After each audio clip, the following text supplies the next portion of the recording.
Oh, hello, Mrs. Mayara. Can I help? Time to feed, she replies with a low, croaky voice, then walks very slowly into the flat without permission. Oh, yes, of course. Darwin says to himself, "Who's that?" I whisper to Celine after the tortoise lady eventually makes her way to the other side of the room. Oh, that's Mrs. Mayara. She lives in the building. She pops up every now and again to help take care of Darwin's exotic plants. Exotic plants? Yeah, take a look. Celine points as Mrs. Mariara approaches a couple of colourful potted plants by the windowsill. They do not look like any ordinary plants. They seem sentient and appear to be moving like little creatures. Kind of cool, but also super creepy. Hello, little ones. Mrs. Mariara says to the plants. The plants respond to her voice and face in her direction as she reaches into her basket and starts to sprinkle a golden powder on them. Lunchtime, she says, and the plants start swaying left and right in a snake-like motion. Mrs. Mayara starts to sing to them in a language I'm not familiar with. The plants continue to sway left and right, left and right, left and right. It's kind of mesmerizing still. Oh, bless her. Shall we take a seat? Yes, but first here is your homemade ciabatta. Celine says, handing Darwin the trademarked Bencourt family breadery box. Excellent. I'll put this in the kitchen. Please take a seat. We walk into a folksy-styled living room and take a seat on his cozy leather couch. Old rerun episodes of The Invisible Man play silently on his TV as we make ourselves comfortable. I can't wait for Hannah to get home so we can try this. Darwin says from the kitchen. Oh, how is she doing? Pretty good. Last week before maternity leave. Oh, that's wonderful. Celine says gleefully as she claps excitedly. Sure is. Anybody want tea? We all politely decline and Darwin then joins us in the living room. Spex, you have no idea how long the waiting list is to get some Bittencourt's bread. We had to wait 3 whole weeks just to get an order in. There certainly has been a high demand ever since we opened. High demand is an understatement. If that husband of yours sticks to his perfectionist ways, some people won't see bread till Christmas, I tell you. Well, perfection does take time. Okay. Let's focus. So, Spex, Celine tells me you don't remember much of anything about yourself? Yeah. Everything is just super hazy right now. You don't remember your name? Or an address? Or why you were in the Bittencourt's back garden? Nothing? No, sir. What about your age? Oh, rah! I do remember that. For whatever reason. 17. I don't know why I remember that. But yeah, 17. Darwin raises his left eyebrow and leans forward in his seat. I see. But nothing else? No, not really. Like, I remember how I feel about things. I can tell that I'm not used to these surroundings and that this place is much different from where I'm from. But I can't remember specific things, mostly about myself. Like, I can remember who David Bowie is, or remember that Starbucks is a thing, but I can't remember my own family. I can't remember the town I'm from, my friends, if I had any. How I got here? Nothing. Well, you did remember your age, so that's something to keep you hopeful. Celine, did you find any ID on him when you found him? Nope. No wallet, no cell phone, nothing. Darwin then reaches into his jacket and pulls out 2 rubber gloves. He puts them on and then gets up from his seat. He walks over to some cupboards and opens one of the doors. He takes out a small cardboard box and proceeds to unwrap it. Inside is a brand new teacup. He walks over to me and hands me the cup. Here, hold this. I do what he says and I hold the handle with my right hand. Hold the cup with both hands, please. He specifies. Alright, I respond, not questioning what the heck is going on. Darwin? Oh, pardon me. Allow me to explain. Right now, I'm just collecting his fingerprints in the hopes that maybe somebody at the lab will be able to match his fingerprints with an ID. It's a bit of a stretch, but hey, we don't have much to work from. All right, that's long enough. I'll take it now. I hand him the cup, and he carefully places it inside a zip-up plastic pouch. He puts the pouch on the desk in the middle of the living room and then takes his gloves off. Excellent. Well, guys, what I'll do now is I'll look into this myself tomorrow and then continue on Monday when I get back to the office. I'll talk to some of the guys at the station and get their take on it. You should also probably take Spex to a hospital, Celine, and have the doctors check his noggin for amnesia or something like that. That's what I was thinking too. Oh, wonderful. I hate hospitals. I know I remember that much. The boy is not at this world. Mrs. Mayara interrupts. We all turn to face her as she continues to serenade the dancing plants. Excuse me, Mrs. Mayara. Darwin asks, puzzled. Mrs. Mayara turns to face us in the living room. The boy is not from here. He is lost and must go home. What do you mean, not of this world, Mrs. Mayara? Celine asks. Mrs. Mayara gets up from her seat and slowly walks towards me. She looks right at me with her black tortoise eyes. I try my best to maintain eye contact. Tell me, young man, does my appearance alarm you? She asks, while still maintaining strong eye contact.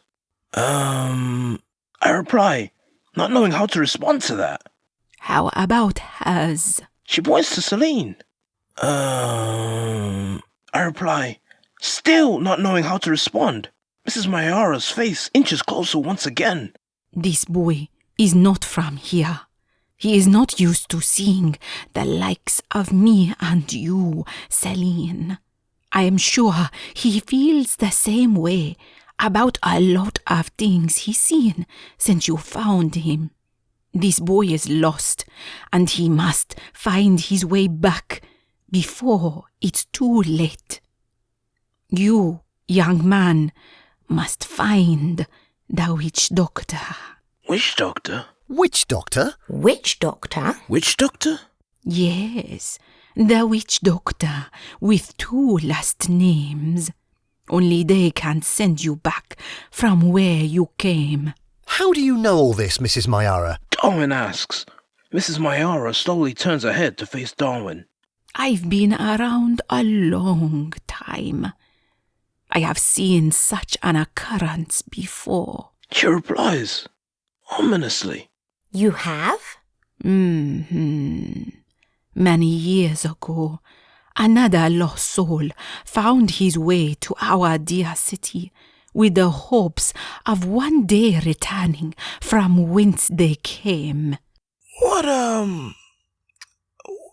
happened to them? Nobody knows. Some say they found the witch doctor and went home. Others speculate they gave up and decided to live amongst us till their final days. There are also some that say the person went mad in search for the doctor and vanished in the outskirts of the city, never to be seen or heard from again. We can only wonder. I'm guessing this witch doctor with 2 last names isn't an easy person to find? Correct. Damn! My head sinks in disappointment. Celine puts her hand on my shoulder and looks at Darwin. Hey, at least you have a lead to go off. Wouldn't exactly call it a lead. Do you have any idea what this witch doctor looks like by any chance, Mrs. Mayara? Darwin asks, in a tone that suggests he isn't fully buying this whole witch doctor tale. No, I have never met them myself. I don't even know if they are man or woman, friend or foe, hero or beast. All I know is, to find them, you must travel to the underbelly of the city, the underworld. Oh, heavens, no! Celine quickly rises from the couch and yells aloud. We all quickly turn to face her. I apologize. Sorry, Mrs. Mayara. By her reaction, I'm guessing this underworld place isn't exactly Disneyland. You okay? I ask as I notice her hand trembling. I'm fine. It's just even the mention of that place gives me the willies. I guess that might have to be another thing to look into. Darwin says. Celine immediately looks at him with a very concerned expression. You're not actually going to pursue this Arcadian, are you? Arcadian? If need be. Can't rule anything out. He replies. I honestly can't tell if he's just saying that to be nice to Mrs. Mayara or if he actually plans to pursue this witch doctor. What's so bad about this place? I ask. It's a dirty place, Spex. A very dirty place. You stay far away from there. You hear me? Far, far, far away. Okay. I say, a little scared to question her further. Good. Darwin takes a moment to think, then looks back at me and Celine. Celine, this seems like it might take a while. As I said, I'll get some input from the guys on the force. Fingers crossed they won't all be too preoccupied with the developing underworld situation right now, though. Whilst I'm looking further into this, maybe consider putting Spex in school for the time being. Perhaps even find him a job too. You know, just something to keep him occupied whilst I investigate. Good idea. You can go to the school our daughter went to. As for the job, you can work for us and be our new delivery boy. I'm sure Alfie won't mind. Does that sound good to you? Yeah, sure, I reply, less enthusiastically. It's not that I'm not extremely appreciative of all their help. It's just that this talk of witch doctors and city underbellies is all a bit much for one day. My head feels like it's traveling a mile a minute, and I'm honestly just trying my hardest not to barf on this nice man's carpet. Young man, follow me. Mrs. Mayara says to me, out of the blue. She begins to walk out of the flat, and I follow her into the hallway, clueless as to where she could be taking me. My restlessness begins to increase again due to a rather slow pace. We eventually walk up to a flat door, which I assume is hers. Wait here. She says, without looking back at me. She slowly makes her way inside and slams the door. I hear the lock turn. Okay then. I wait. And I wait. And I wait. My foot starts to tap, and the itch on my neck returns. What's next? More stretching. Suddenly, I hear the door click. She opens the door. Slowly, of course. Here, you'll need this. She says, handing me a large wood bead necklace. Color me confused. Thank you? I reply, taking the necklace. You don't need to wear that now, but make sure you keep it on at night if you come back into the city, especially if you plan on venturing into the underworld. What does the necklace do exactly? It helps prevent attracting bad vibes. Bad vibes? Trust me, child. You're gonna need it. And remember, always be wary of the rabbit hole. Okay, but before I can finish my question, slam! She shuts the door in my face. Awesome. Still confused about the whole exchange, I briefly fiddle with the beads before ultimately just putting the necklace on. At this point, I can't rule anything out. The last thing I need are some bad vibes on top of everything else that's going on. Spex? I turn around and see Selena and Darwin standing at the end of the hallway. Everything okay? No. Yeah. I say with a forced, crooked smile. I walk up to them and they both notice the necklace. Oh, isn't that sweet? She gave you a gift. She's kind of right, I suppose.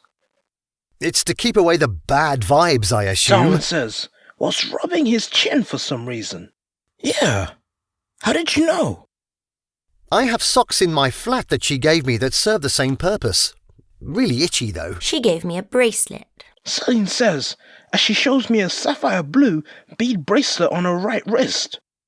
Awesome, I whisper. Got that right. Well, anyway, me and Darwin were talking, and he has kindly offered to take you clothes shopping. Clothes shopping? Clothes shopping? Yeah. Seems like a must since the only clothes you have are the ones you're wearing right now, and I assume you don't want to keep wearing any more of my daughter's old things. She's right. I own nothing here. I do like her daughter's jacket, though. It's comfy. Okay, that makes sense. Great. I would go with you myself, but I need to head back to help Alfie. Darwin will give you a ride back when you're done. But I don't have any money. Oh, don't worry about that. It's on me. Just get anything you need. Oh no, Mrs. Bittencourt, I couldn't. Hey now, we're friends. Therefore, we should be on a first-name basis. You call me Céline. She considers me her friend? Wow. Sorry. Celine, I can't let you do that for me. You've already done so much for me. Nonsense. What are friends for? Plus, if you're so worried about the money, I'll just take it out of your salary when you start working for us tomorrow. She says, whilst giving me a deliberately over-the-top wink.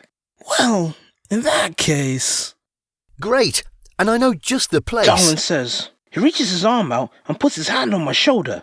He makes a finger gun gesture at me and says, I'm taking you to Goo Goo Street. Ooh, Goo Goo Street. Great choice. You'll definitely find something there. Goo Goo Street? Yes, Goo Goo Street has a wide assortment of shops to choose from. You'll be spoiled for choice, I tell Darwin you. says, sounding like a mall brochure. Sounds good, I reply. Excellent. We can head off right now.